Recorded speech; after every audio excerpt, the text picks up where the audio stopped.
Welcome back to the channel, guys. If you guys didn't check out the previous episode, we got the frame and a lot of components for the F100 painted. We're one step closer to getting this thing ready for Bristol. Stay tuned.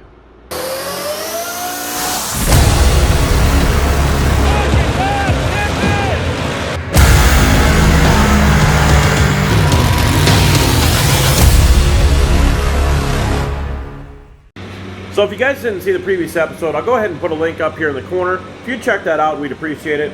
But I would just want to give a quick rundown because this frame turned out absolutely sweet along with the rear end and everything. So if you didn't see it, here's a quick overview. The green, the black rear end, 4-link bars, all this stuff just turned out awesome. And then we also went ahead and had the kids paint the inside of the bed with some oil-based paint with a brush. I can see some spots under the bed rail over there, but you know what? No one will ever see that when it's on the ground. We'll touch up some of the stuff on the back around the taillights. And I did spray paint the outside, of course, missing the bottom of the box. I know. We'll get this vinyl peeled off, make sure that's going to match. And then we've got some issues with the wheel spacers and other things as mentioned previously. But yeah, and then we'll get this firewall touched up where it's blue, maybe get that painted white, and then maybe even paint all of it white when we pull this motor out. We're going to go ahead and continue moving forward here. We're going to get everything bolted back onto the motor. We got to get a power steering pump. We've got to get steering column. Jason has all brand new control arms, struts, outer tie rod ends, all that stuff somewhere down in those boxes.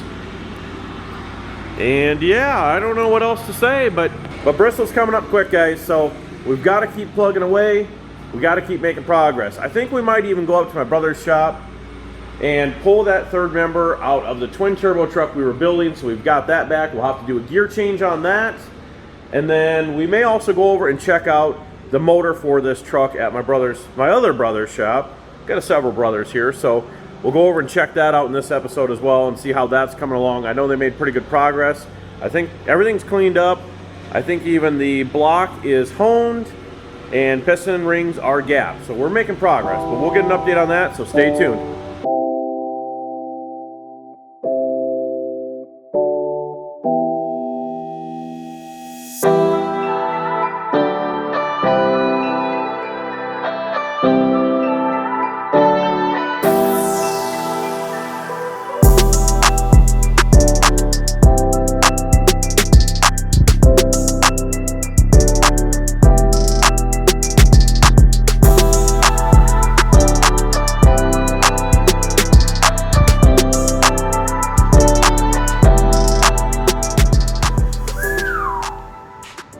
Looking good, boys.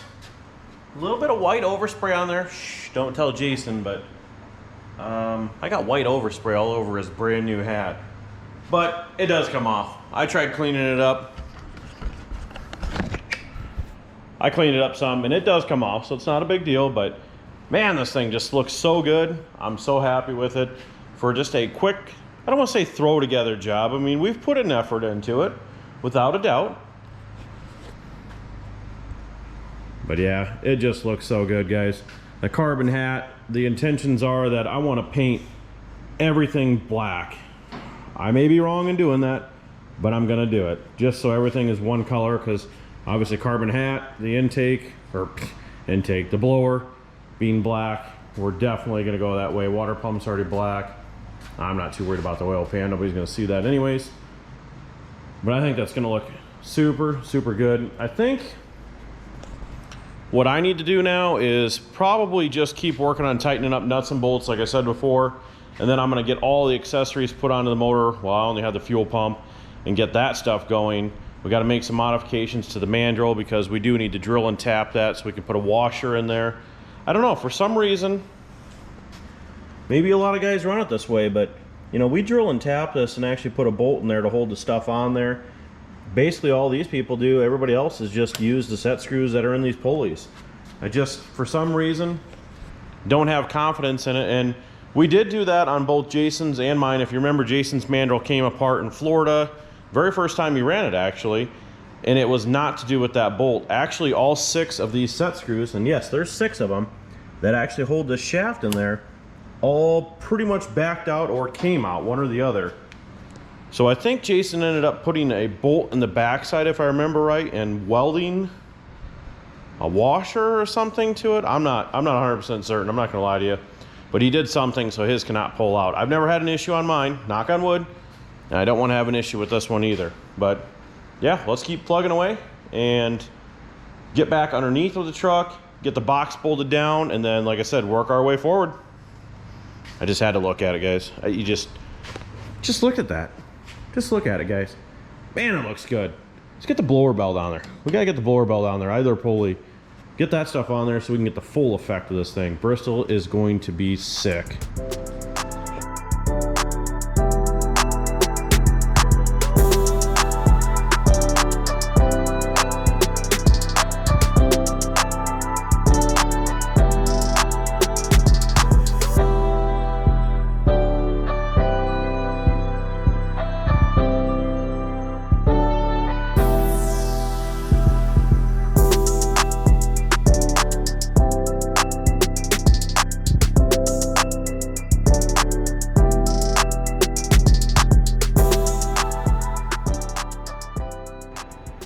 Now that's looking much better. Got the blower belt on there. The mechanical pump is put on as well. And man, she is looking good. Man, so good the camera doesn't even want to focus on it. Yeah, my sense of humor is pretty dull, so I'm not going to lie. But seriously though, if any of you guys want to see the biggest burnout show in America, make sure you get tickets. Bristol is September 3rd. This is going to be the nastiest burnout competition in the United States. And you know what? We're going to bring 3 badass machines there, so we plan on putting on one hell of a show. But now let's get to the back end and get the box tightened and all the rest of the stuff. Enough drooling over this motor. I mean, it doesn't even run. Jesus. We need to get one that runs in there, guys. So, all right, to the back we go.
All right, so as you just seen there, we went ahead and pulled the rear end apart in Phoenix so we could go ahead. All we needed was this one pipe out of the back, because I don't have a pipe big enough.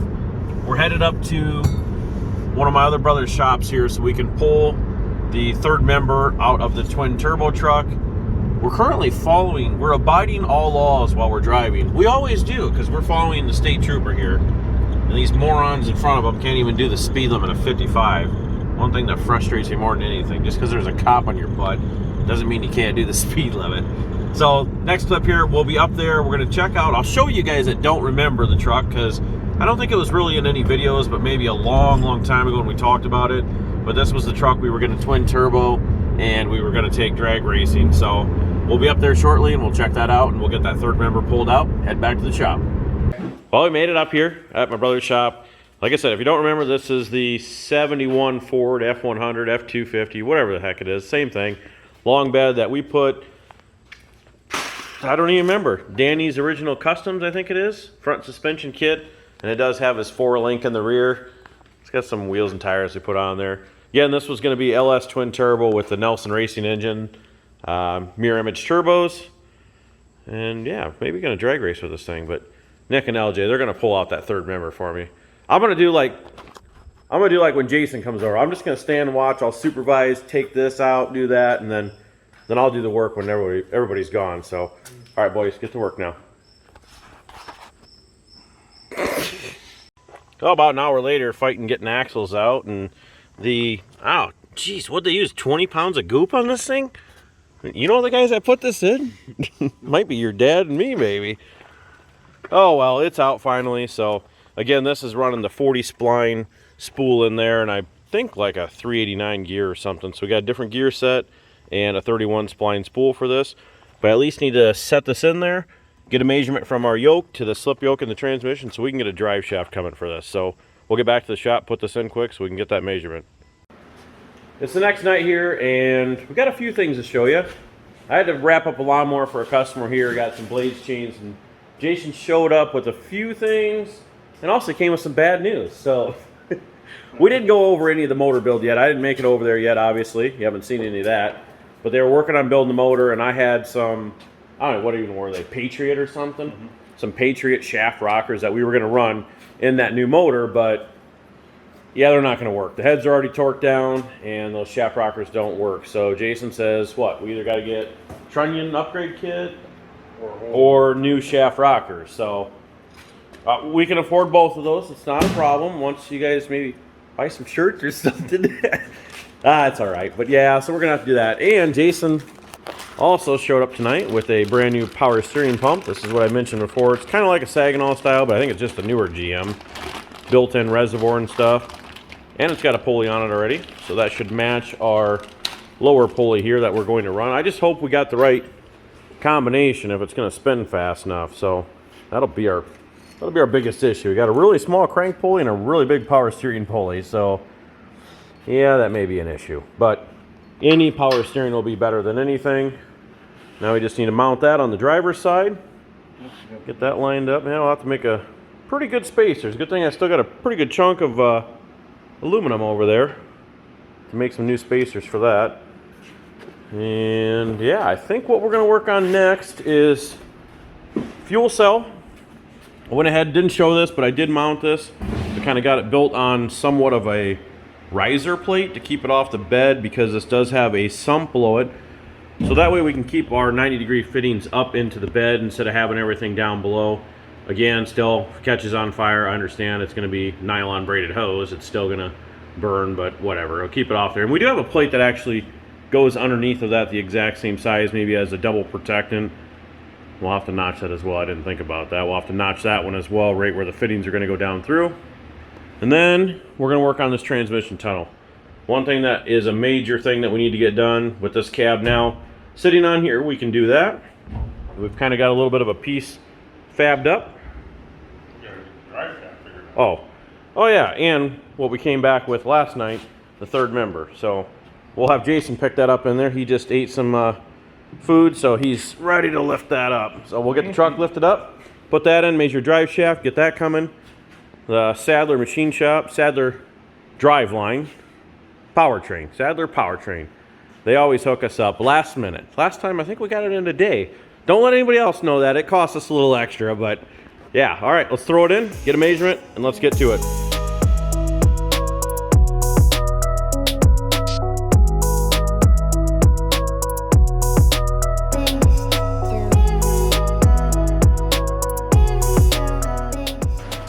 Well, as you just seen, we fought and fought to get the third member in there. Probably should have reamed the holes out, Jason said.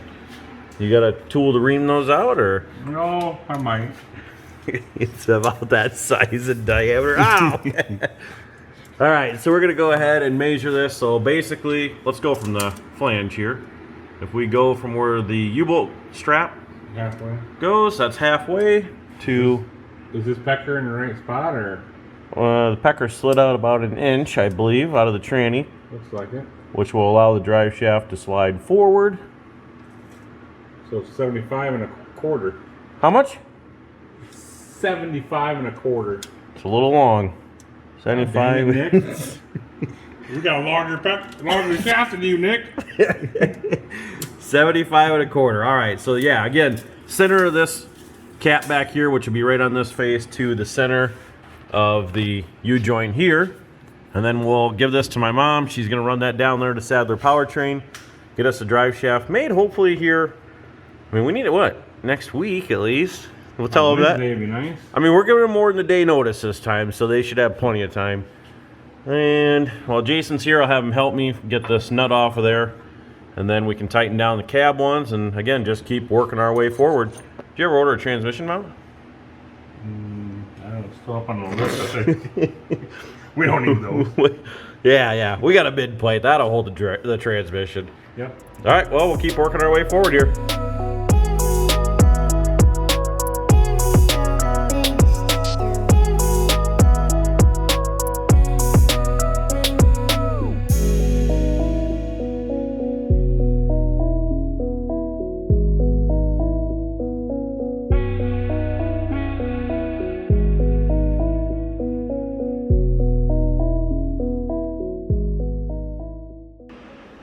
Coming at you with another small update here. Well, big in the scheme of things, because you know this transmission tunnel has really kind of been weighing on my mind. But as you've seen there, I went ahead and just used the square, laid this up where I thought it was going to be, and just scribed a line with the edge of that square, and you know, came out pretty damn good. Now I can pull up on the front when I get ready to tack it and kind of close some of those gaps up. The only thing we're questioning right now is down along here, you start to get a gap towards the back. So either one, we need to finish cutting the rest of this out and letting this drop down in there, or two, I'm thinking about just slitting this inside here and folding that up on both sides. So if we do that, that would take care of the rest of that. Now obviously I got a back panel here to close this off, but I'm thinking that might be the easiest option. Then maybe out here we can just use panel bond or something inside here or whatever, something that would seal it off, because we need to do the same back here in the wheel tub. So whatever we get to seal that, I know we already painted it, we're kind of going backwards here, but I want to put something, you know, panel bond or something along those as well. I mean, they're tacked in there everywhere, but just don't have the time to go and fully weld them. And obviously cars are held together with panel bond, so there's no reason something that's strong like that shouldn't help hold it together. So I think that's what the plan will be. Now I just need to, like I said, decide on the rest of this, pull that back out, take the flap wheel or wire wheel or something, go all along the edge of that, get it all cleaned up so we can start doing some tacking. And then the last thing before we tack it though, I'm gonna mark this out on this side. Camera doesn't like to focus, but mark this with a paint marker out here, and then I'll pull it back out one more time. And I think what I'll do is I'll just cut down so far down the side, and then when we pull the motor back out, we'll just take over here and just angle those down. They're not in the way, but you know, at least cut them back a little bit so they're out of the way. But I think at this point it's looking good, guys. So looking promising for having that transmission tunnel done today. So I'm gonna keep at it, and then I need to finish up the fuel cell mounting plate. Got to drill some more holes. I did drill them through the bed, so that's good to go. We need to get some fittings on there so we can cut the holes in the bed and just keep plugging away. Now, good news. Next video, we're dynoing the motor. I'm not saying it's going to go well, because we only have the jets that are in the motor. We have no additional jets with us. So I'm not sure what we're going to do there. Plug some holes off? I don't know. We'll figure that out. But that will be in the next video, so stay tuned for that one as well. All right, let's get back to the tunnel, get this wrapped up, and then see what else we got to go. We got the power steering pump and some other stuff to do up front for accessories, so let's keep moving forward.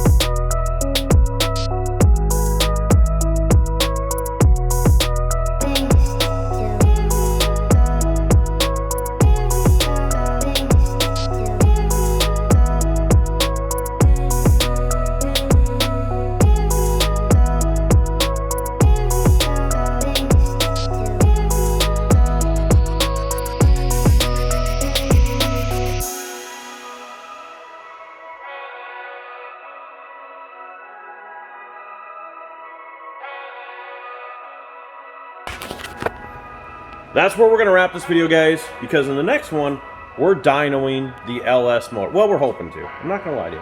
We're going to try. But we did get the transmission tunnel all stitched in there, went ahead and patched up these pieces in here. We'll zoom in just a little bit right there. Yeah, okay, back out. I didn't clean any of the floor, so I didn't weld the greatest, but you know what? It's patched. we'll be good to go. We're going to do a little bit of seam sealer or something down there, panel bond, something. And then, yeah, basically we need to get the blower, hat, headers. Well, we're not going to use these. We'll use dyno headers. Well, I don't know if we got dyno headers. We're going to find out. We need the fuel pump, water pump. The reason why I say I don't know about headers is because we normally don't do LS motors. And if we do, they bring their own headers. So those might or might not work for the dyno. And then I think last we need to work on fuel system. We're going to mount that computer. Maybe we'll wait till we're done dynoing. We'll mount that on the side of the transmission tunnel since that'll be nice and steady. And front clip is still going to be the last thing on our list. If we can get a fuel system and cooling system and all the electrical done here early next week, I am going to take a few days off just to make sure, because we want to leave Thursday night, I do believe. I don't know. I'll leave that up to Jason or somebody else that's driving, not me. So, but yeah, that's going to wrap it for this one. Again, comment down below anything you guys want to see going forward. I'm trying to do the best I can with keeping content rolling out for you guys. So appreciate everyone that comments down below. Even just positive word. I don't know. You got anything bad to say? I don't care. You're not really going to hurt my feelings because we're going to do what we want to do. And if there are comments, people that want to see things, we'll see what we can do to make that happen. We'll see you guys in the next one. Thanks again.